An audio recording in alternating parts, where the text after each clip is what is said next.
கம்பம் சட்டமன்ற தொகுதியில் 1ஆம் தேதி மாலை முதல் தனது தேர்தல் பிரச்சாரத்தை அதிமுக வேட்பாளர் எஸ்டிகே ஜக்கையன் தொடங்கினார். உத்தமபாளையம் தெற்கு ஒன்றிய பகுதிக்குட்பட்ட பகுதியில் பொதுமக்களிடம் வாக்கு சேகரித்தார்.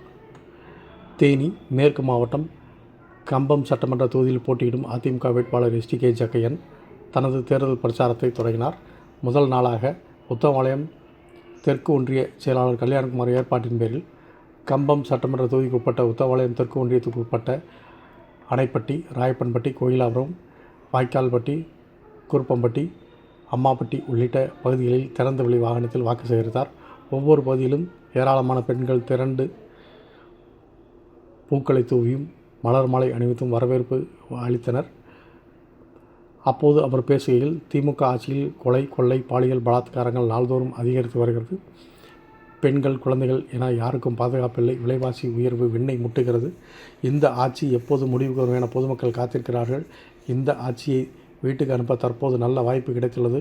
புரட்சித் தமிழர் எடப்பாடி தலைமையில் மீண்டும் கழக ஆட்சி அமைவதை பொதுமக்கள் உறுதியேற்பு செய்துள்ளனர். அதிமுக ஆட்சி அமைந்தவுடன் எடப்பாடியார் அளித்த வாக்குறுதிகளான குளிர்சாதன பெட்டி, குடும்ப தலைவிகளுக்கு மாதந்தோறும் ரூபாய் 2000, ஆண்களுக்கு இலவச பேருந்து பயணம் என அனைத்து தேர்தல் வாக்குறுதிகளும் நிறைவேற்றப்படும். மேலும் விடியா திமுக அரசால் நிறுத்தி வைக்கப்பட்டுள்ள அனைத்து மக்கள் நலத்திட்டங்களும் மீண்டும் பொதுமக்களுக்கு வழங்க பொதுச் செயலாளர் ஏற்பாடு செய்வார். எனவே அனைவரும் இரட்டை இலை சின்னத்திற்கு மகத்தான வாக்களித்து வெற்றி பெறச் செய்ய வேண்டும் என கேட்டுக்கொண்டார். இந்த நிகழ்ச்சியில் ஏராளமான அதிமுக நிர்வாகிகள் மற்றும் தொண்டர்கள், பாஜக, அம்மா மக்கள் முன்னேற்ற கழகம் உள்ளிட்ட கூட்டணி கட்சி நிர்வாகிகள் கலந்து கொண்டனர்.